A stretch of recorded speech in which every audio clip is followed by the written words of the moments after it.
The photograph was the sort of thing you might walk past in a dusty antique shop without a second glance, sepia-toned, stiffly posed, a family arranged in careful Victorian symmetry. The father stood at the center like a pillar of solemn authority, the mother seated with her hands folded, the children arranged with near-perfect stillness. But it wasn't the people who held the eye. It was what hung behind them. Beneath the cracked glass of the frame, the wall bristled with something that did not belong to any era, let alone a family portrait, long, lifeless strands of hair, each lock pinned to wooden plaques as though they were hunting trophies. Some curls were small enough to belong to a child. Some hung so low they brushed the edges of the picture frame. All of them seemed to droop forward, as if leaning closer to whoever dared to look. The photo had been taken in 1895, but the air around it felt older, like the damp breath of the woods where the house once stood. It was found by accident, buried beneath warped floorboards in an abandoned cabin no one remembered building. The edges were burned, the back smeared with something dark. And though time had drained the image of its color, it had not dulled the wrongness in the room it captured. What unsettled the historian who found it wasn't the hair on the wall, nor the hollow expressions of the family. It was the faint reflection in the picture's old glass, something lurking between the strands of hair, tall enough to reach the ceiling, watching the family even as they posed. And somewhere in the forest, not far from where the portrait was discovered, something else began to watch again. The discovery of the 1895 family photograph begins not with intention, but with the sort of quiet accident that often precedes the unraveling of long-buried histories. The historian had ventured into the woods for an entirely different purpose, mapping the remnants of forgotten settlements scattered through the region. The forest was thick with the damp scent of moss and rain-soaked leaves, and the trail to the abandoned homestead was nearly consumed by underbrush. Branches arched overhead like ribs, creating a dim corridor that seemed to lead farther back in time with each step. When the ruins of the house finally appeared between the trees, they resembled the carcass of something once alive, its splintered beams hunched inward, and the chimney leaned like a gravestone. It felt untouched, not preserved but left alone out of some unspoken agreement between nature and whatever story lingered there. Inside, the house was a fragile maze of collapsed flooring and draped cobwebs. The historian moved cautiously, scanning the debris for artifacts that might hint at the family who lived there. Dust puffed into the air with every shift of loose wood.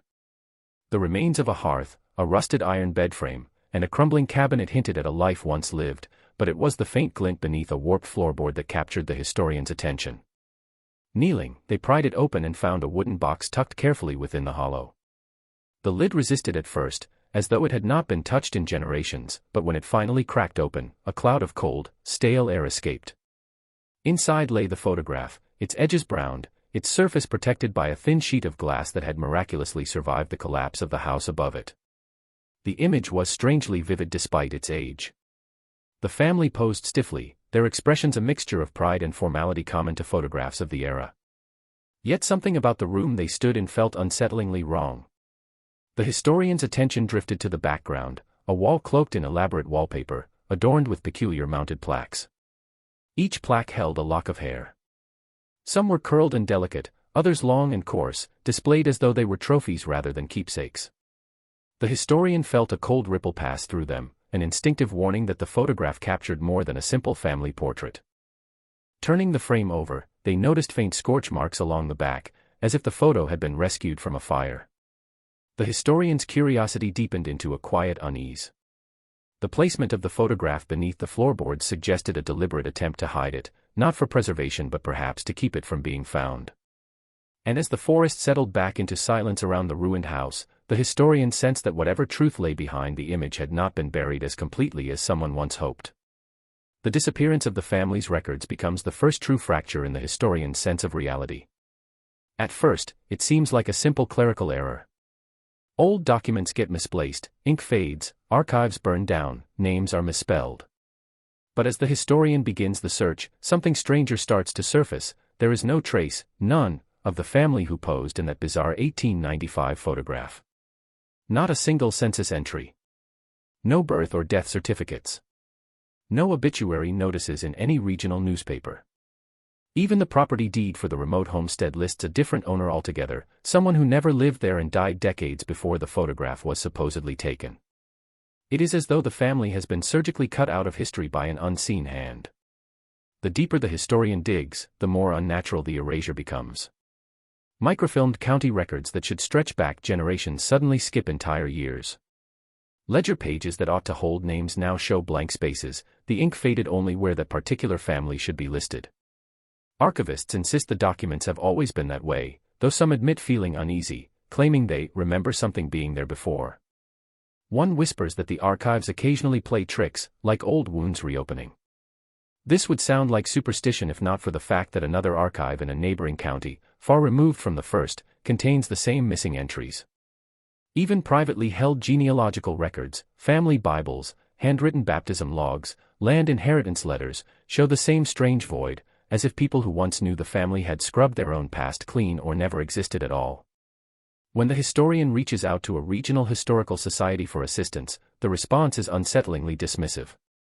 They insist no such family ever lived in the area but advise, with a peculiar tone, not to pursue the matter further because some histories don't stay written. The phrase lingers like a warning. The historian begins to experience odd disturbances while researching, catalog numbers that change each time they return to an archive, librarians insisting certain books were never part of their collection even though the historian held them the day before, and a creeping sense that someone is watching from behind rows of dusty shelves.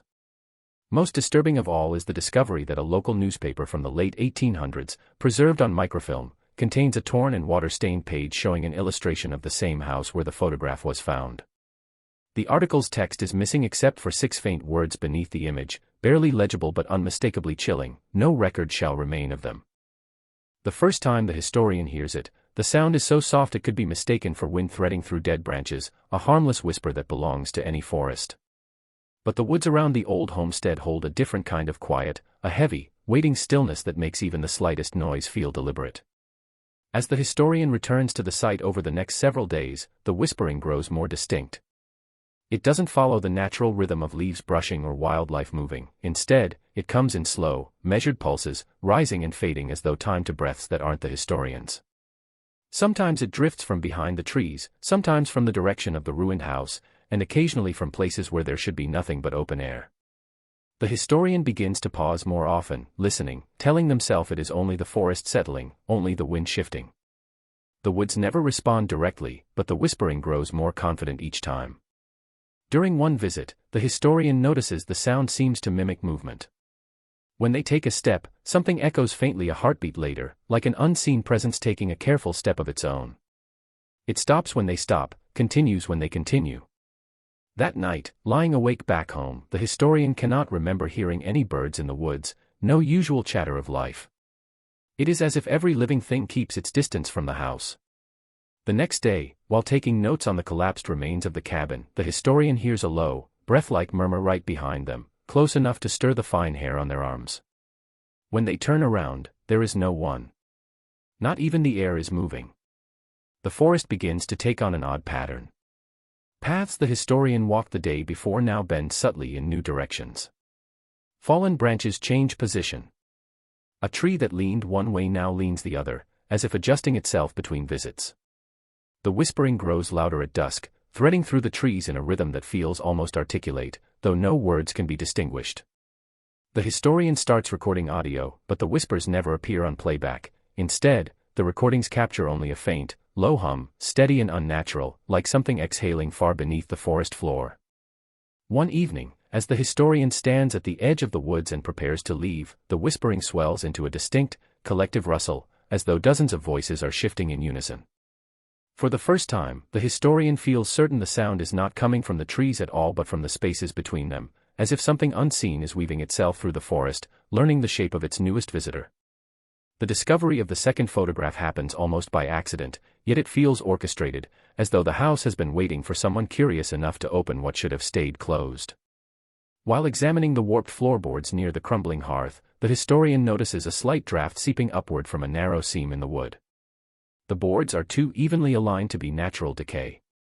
When pried loose, they reveal a shallow compartment lined with brittle paper and the faint scent of mold that has been trapped for decades. Inside lies a single photograph wrapped in a yellowed handkerchief, folded with meticulous care, as if someone had hidden it not out of shame but out of fear. Its edges are unburned, its surface strangely untouched by time, and the historian feels a cold ripple move through the air as they lift it into the light. At first glance, the photograph appears to be a replica of the original 1895 portrait, but the details shift the longer it is studied. The family is not the same, their clothing is more recent, perhaps from the 1940s or 50s, and their expressions bear the same stiff politeness, though there is a tension in their posture that wasn't present in the earlier image. The room itself is identical, the same wallpaper pattern, the same elaborate curtains, the same arrangement of furniture, but there is one element that turns the historian's blood cold. The walls are adorned with new hair mounts. The plaques are cleaner, less warped, and the strands appear more recent, some glossy with unmistakable youth. Where the 1895 photograph had a haunting stillness, this one feels almost alive, as though whatever ritual the hair represents has continued through time. What unsettles the historian even more is the placement of the second family. They are arranged in the exact positions as the earlier one, the father centered, the mother seated, the children surrounding them, but their eyes seem to track something just outside the frame, something that isn't visible but exerts a presence. When the historian compares the two photos side by side, subtle parallels emerge. The height of the hair plaques corresponds eerily to the members of each family. The plaques in the newer photograph include lengths that match the children in the older one, as though the wall has taken on the legacy of each generation that entered the room. The historian begins to suspect the photograph was not hidden to protect it but to warn whoever found it. The family in the more recent photo may have suffered the same fate as the one before them, drawn into whatever dark tradition haunted the house.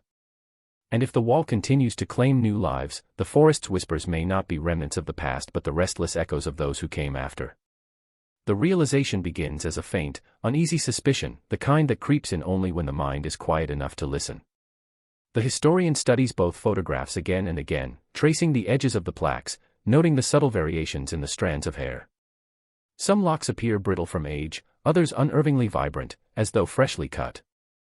The thought that the wall might be more than decoration comes slowly, like a shadow lengthening at dusk. The historian tries to dismiss it, but the details refuse to be ignored. The arrangement of the plaques mirrors the structure of the families in the photos. The smallest locks line the lower rows, the longest occupy the topmost tier, forming a hierarchy that feels disturbingly intentional. It is as if the wall catalogues lives, not memories. During subsequent visits to the cabin, the historian notices changes inside the ruin that no natural cause can explain. The wallpaper, though torn and peeling, seems to shift in pattern from one visit to the next, revealing faint outlines beneath the surface like impressions of faces.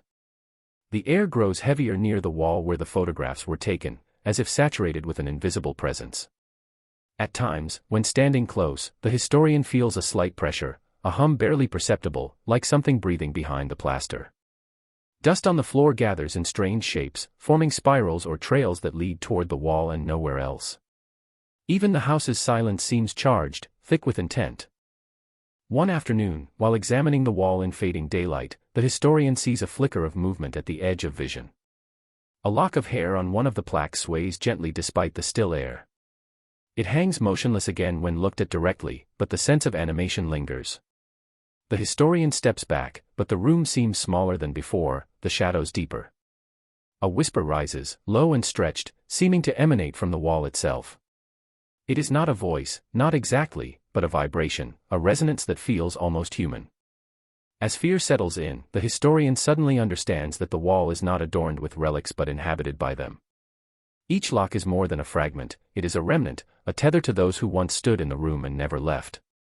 The historian's breath catches when they recognize an unsettling pattern. Every family represented in the photos has vanished from history, erased so completely that only the cabin remembers them. The wall is not passive. It is a keeper, a prison, perhaps even a feeding ground for whatever force binds the hair to the plaques. The whispers in the woods echo with new meaning now, carrying the weight of countless trapped voices that linger between the trees, woven into the cabin's decaying bones, waiting for the next visitor who stays too long.